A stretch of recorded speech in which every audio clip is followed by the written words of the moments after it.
জীবনের ডায়েরিটা খুলে দেখি, পাপের কাজে ভরা প্রতিটি পাতা।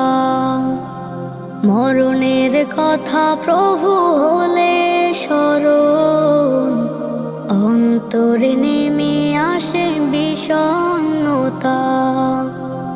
গুনাহের পাহাড় প্রভু মাথায় নিয়ে হাজির হয়েছি প্রভু তোমার দ্বারে।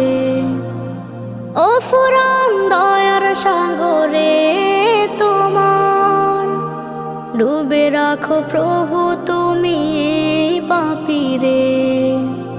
গুনাহের পাহাড় প্রভু মাথায় নিয়ে হাজির হয়েছি প্রভু তোমার